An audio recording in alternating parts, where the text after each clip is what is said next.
It's a beautiful Tuesday morning. Just took a cold shower. I woke up at 4:45, 15 minutes before my alarm, which we love when that happens. But I didn't get up early. Just laid there before the gym, and I was like, I'll just lay here until my alarm goes off. Sometimes I'll get up early. But I fell back asleep, and then I woke up, and it was like 6:30. I missed class. I was like, damn, guess it's not gym day today. I was like, all right, we'll go another day. We'll make up for it later on. But I got other things I got to do today. Don't let it stress me out or anything. People like to get so caught up in these routines, or like, I can't miss this, can't miss that, gotta make sure to do all these things, but fuck it, bro. Gotta listen to the body and sometimes read the signs. The alarm went off. It said the alarm was going off. It just wasn't making any noise. So I just took it as a sign. I took a cold shower. It's like a lot of health benefits to cold water. It's not as good as a cold plunge, but it'll wake you up, help your joints, your cardiovascular system.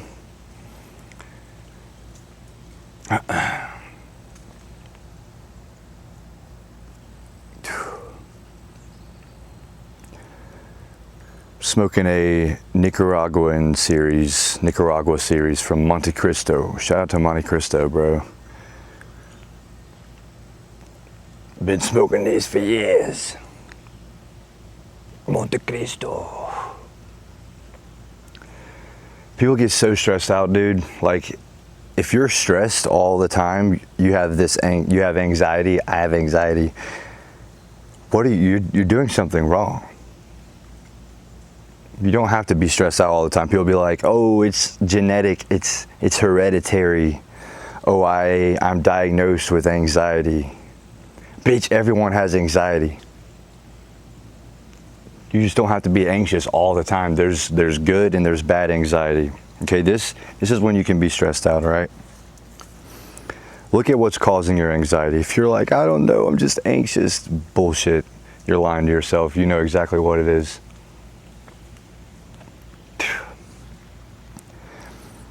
Look at what's causing your anxiety. Is it things in your control? Because those should stress you out. Or is it things out of your control? If it's not in your control, there's nothing you can do about it. Why stress about it? Jesus says, like in Matthew, I think, no amount of anxiety has added a single day to anyone's life. And then I think Paul tells us later on, cast your anxieties on the cross. Like, well, I wonder what she's going to think. I wonder if so-and-so is going to show up in time, or I wonder if it's going to rain. Oh my gosh, is it going to rain? Like, it's either going to rain or it's not going to rain. But you stressing about it isn't going to change anything, so don't waste your energy. If you can't control it, don't let it stress you out. But there are other things that cause anxiety that you can control. Oh, the sink is filling up with dishes. I don't want to do the dishes. I got all this laundry. You got a pile of laundry. Well, guess what? You eliminate the stressor, eliminate the anxiety. Then you're good. Then it doesn't stress you out because it's gone. And those things you're supposed to feel anxious. It's like, oh no, I have anxiety. This is bad. No, dude. Like, we are all supposed to have some sort of anxiety. That's good. That it motivates us to get up off our ass. So many little bugs.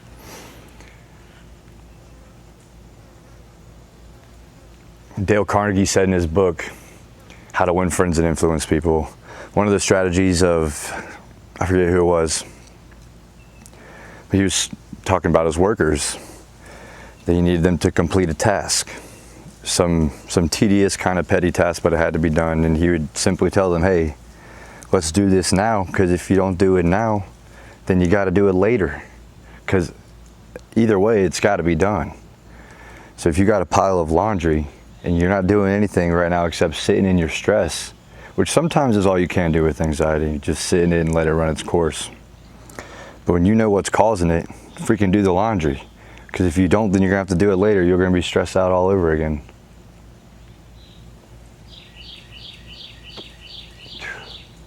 It's so freeing, dude. I'm trying to underthink. I think a lot of us, myself included, are slaves to thought, just indulgence of thought. Overthinking just causes us to underact and underachieve. Quit the overthinking, dude. Just underthink. Just click record and post the motherfucker. Don't even edit it.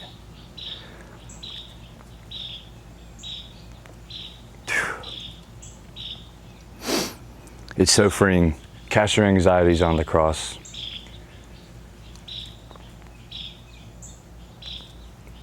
Do not boast of tomorrow, for you do not know what a day will bring. That's a proverb.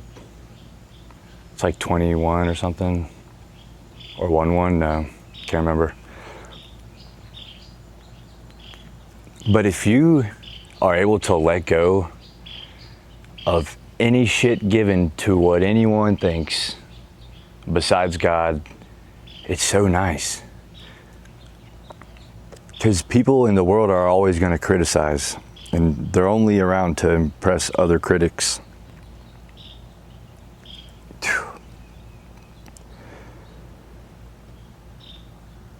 And you kind of learn to laugh at it. Like, I've learned recently, as long as I'm having fun, I can't lose. So, like, I posted every day for a year a TikTok of me freestyle rapping, and there are some very, very bad ones. I was getting flamed in the comments, and it was hysterical. Put the fries in the bag, bro. You ass, bro. You can't even freestyle. You should stick to backstroke. Hey. Just laugh at it, bro. Laugh at the haters, the critics. If you're always having fun, you can never lose.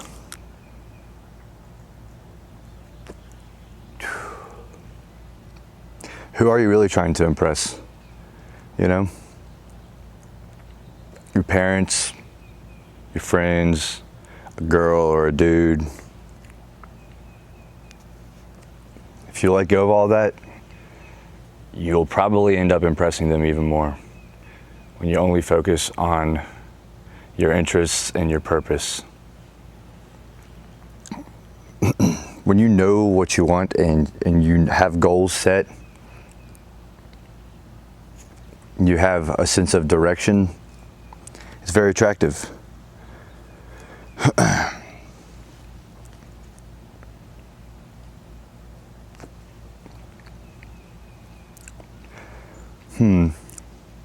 don't know, I always feel like I taste licorice. Not always, but recently. I was in the cigar shop, dude. This new addiction I have to these cigars. I've been smoking them for a while, but recently I really love them. I spent $300 yesterday at the cigar shop, and that was after the dude hooked me up with a deal of like $70 discount. I bought a box of, what are they called? Advancia? No. I'll tell you later on, but bought a box, bought 2 of these Churchill Monte Cristos, and then one called Mi Amor. And I was in there, and this kid was also in there talking. I saw his ring, he had one like this. I was like, oh, what's up, bro? You went to Clemson? This kid, dude, he was like, nah, I went to A&M. Our ring's shinier in real gold. I was like, what? Like, I just kind of laughed at him, like, thought he was joking, but I could tell he was being serious. And he goes, yeah, I just graduated. And then as he was walking out of the humidor, I was like, congrats, bro. I was like, did he just say that? Like, first of all, you think that this is not 10 karat? Like, you think someone's going to spend $1,000 on one of these on fool's gold? His was a little shiny, I'm not going to lie, but ours has like black paint on it. So he was like, it's real gold. Like, what does that mean? How many carats is that? And also, no one says real gold. It's just gold. It's just either gold or it's not. It's fool's gold or brass or gold paint or whatever. He was like, it's real gold. Like if he knew he was talking about, he'd say, it's 24 karat, it's 10 karat, 12 karat, whatever. I was like, damn, glad I didn't go to that school. But, you know, he just graduated. He was wearing nice clothes. He was in there with his dad. You know, they're probably celebrating. Bro's got a lot to learn. I was in that bitch wearing gym shorts and a Star Wars t-shirt. Hadn't even showered that day. I just walked in there. Everyone is just super aficionado, like knows what they're talking about. I'm in there like, hey, brother, learn me something on a cigar or two. I'm new to the game. I wasn't overthinking anything like, oh no, are they gonna think I'm a rookie? I am a rookie, first of all, but it was free and I learned a lot. Actually, I ordered a cigar book on Amazon yesterday, so I'll learn a little more just because I'm interested in the craft and the history and the different flavor blends. I like to read and I like cigars, so it only seemed fitting.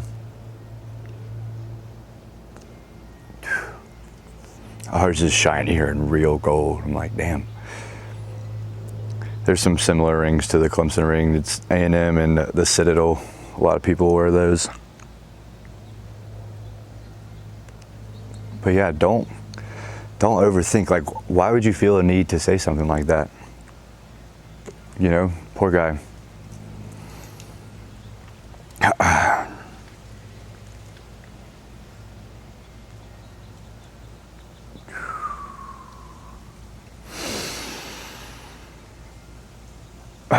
I saw this video clip on Instagram.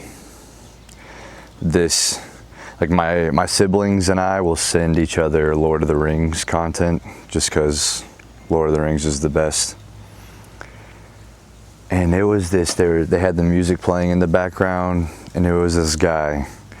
He had Down syndrome, and he had his elf ears on and his elf / hobbit attire on. He was carrying like a dagger or like some sort of wand, and he was admiring this flower just so deeply and intently. He gave it a kiss. Almost looked like he took a bite out of it. I don't know, but it was passionate and it was quite beautiful. I sent it to my sister and I said, this is how I want my life to be. Simple, beautiful, happy. I have a hot take on Down syndrome. I think it's actually a gift. I might sound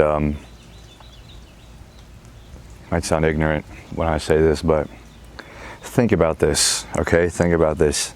A gift is something you get that you didn't have before. It's something extra, okay? You don't very often lose something and that's a gift, or someone takes something away from you and that's considered a gift. Maybe in some weird, deep cases, but a gift is something that you gain or attain. Down syndrome, as we all know, is when you have an extra chromosome, okay? So that chromosome could be the physical form of a gift, but made manifest is a life carefree. Now, I don't have anyone in my family with it. Shane Gillis has a bit on it where he talks about they're the only people that he knows that's always having a good time. I used to work with Special Olympics and I was a peer tutor for kids with special needs, and dude, the Down syndrome kids were the freaking coolest and the best. They're so funny, so friendly, so happy all the time.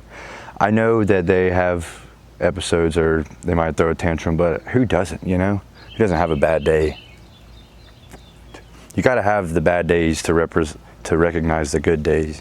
If everything was always good all the time, then you would never know it. If you always got everything you wanted, then you would have no appreciation for these things.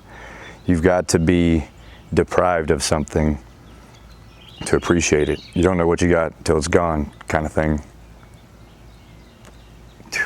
Anyways,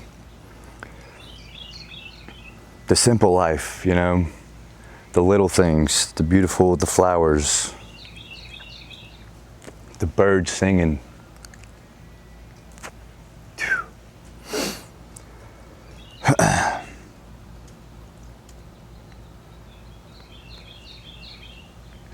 I need to blow these O's.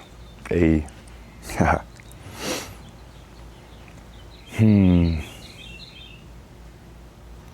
Yeah, I mean,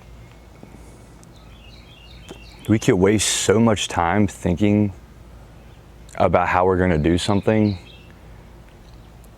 where that time could have been used doing that thing and completing it.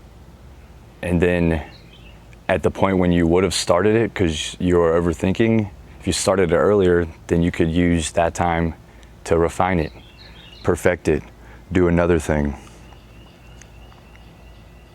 You're never going to learn if you never try the things you want to do.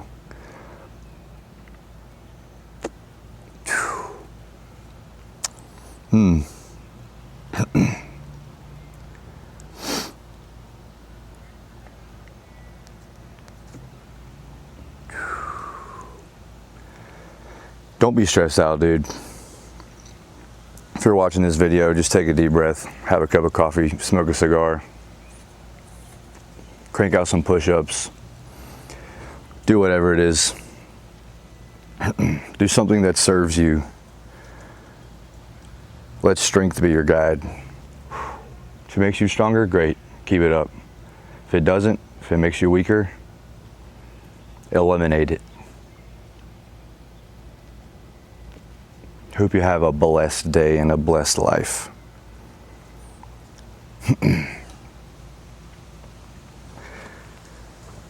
Cheers.